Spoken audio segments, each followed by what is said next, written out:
Olá, meu irmão. Olá, minha irmã. Vamos ao nosso 2 dedos de prosa. Nós ficamos 2 dias sem conversarmos, mas é porque realmente eu tive alguns problemas técnicos e não deu para fazer gravações. E eu quero levá-lo a 2 versos na palavra de Deus. Abra sua Bíblia aí no livro de Atos dos Apóstolos. Lá no capítulo 2, nós vamos ler 2 versos, versículo 38 e 39. Momento em que já houve a descida do Espírito Santo, logo após a ressurreição de Cristo e a ascensão dele até a presença do Pai. E agora, como confirmação de que a sua obra, o cumprimento da promessa de Deus, aconteceu, que Deus está satisfeito com a obra de salvação, de restauração dos homens através de Cristo. A prova disso é que agora Deus manda o Espírito Santo. Ele cumpre essa promessa de que enviaria o Espírito Santo para estar conosco e em nós. E do capítulo 2 de Atos dos Apóstolos, eu vou ler só o verso 38 e 39, quando vai acontecer a conversão de 3.000 pessoas, a conversão que fala exatamente a transformação de vida de 3.000 pessoas.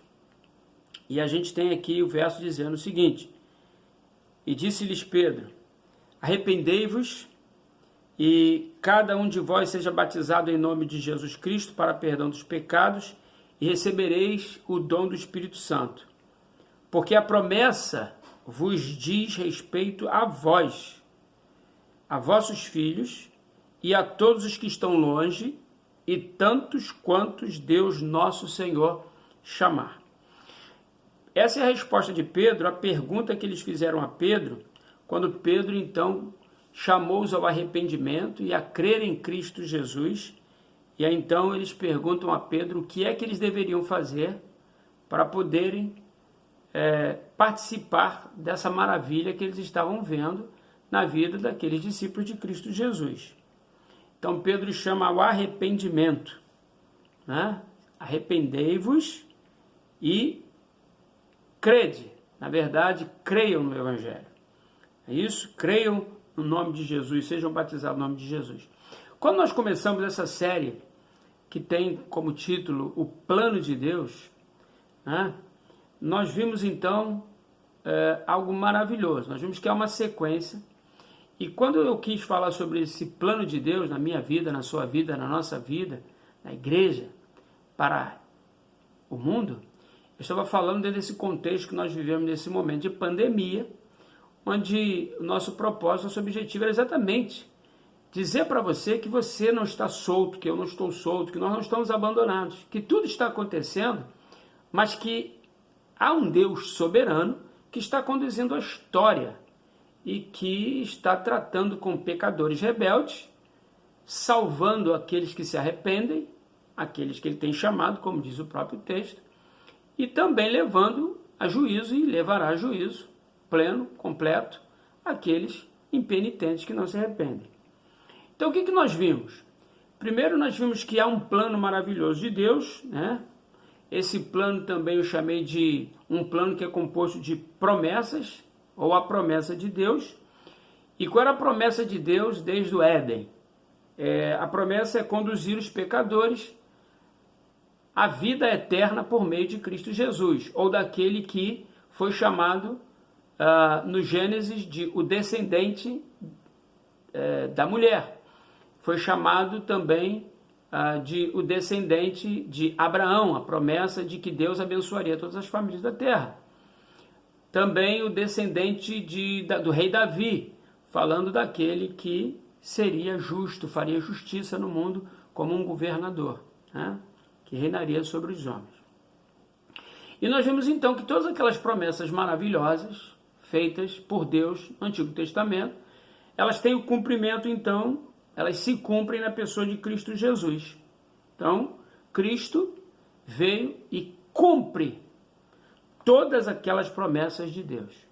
E nós vimos então as pessoas que Jesus agora começa a salvar, pessoas que vão tendo a sua vida transformadas e vão mudando assim, pelo Evangelho, a sua relação com Deus e com os homens.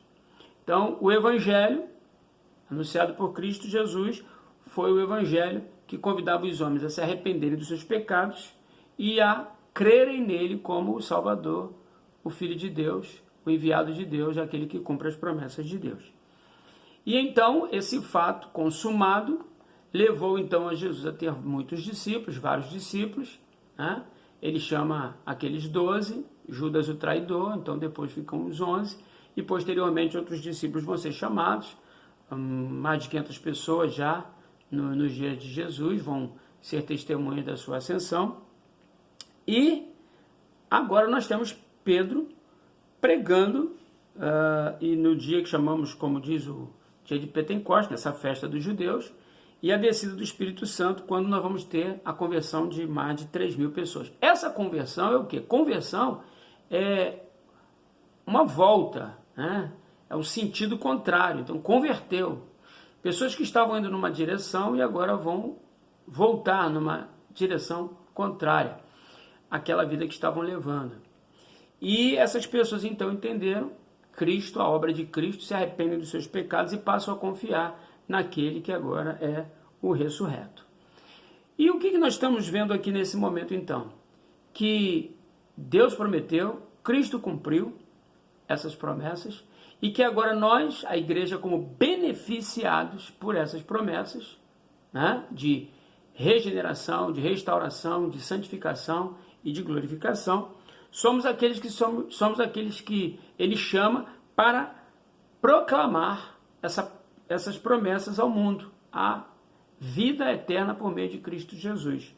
Então nós temos exatamente isso aqui no verso 38 e 39, que fala de que há perdão de pecados e, havendo arrependimento e fé em Cristo Jesus, há o dom do Espírito Santo, ou seja, a vinda do Espírito Santo para o coração dessa pessoa, e essa pessoa então vive essas transformações. E essa promessa, verso 39, diz respeito a vós, aqueles a quem Pedro estava se dirigindo, a vossos filhos, os descendentes daquelas pessoas, e a todos os que estão longe, não estavam propriamente ali, mas que seriam alcançados pela pregação do Evangelho, e a tantos quanto Deus, nosso Senhor, chamar, que é o nosso caso exatamente, que durante a história fomos chamados por Deus.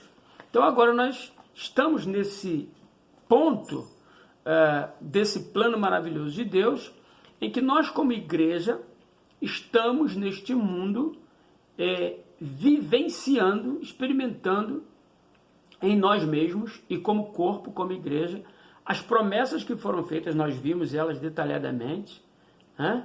De comunhão com Deus, de perdão de pecados, de regeneração da nossa alma, da nossa vida.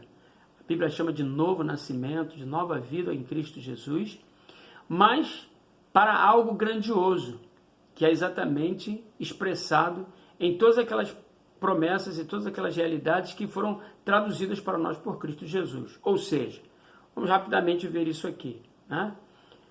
As portas do inferno não prevaleceriam mais contra a igreja vai avançar neste mundo, estabelecendo o reino de Deus.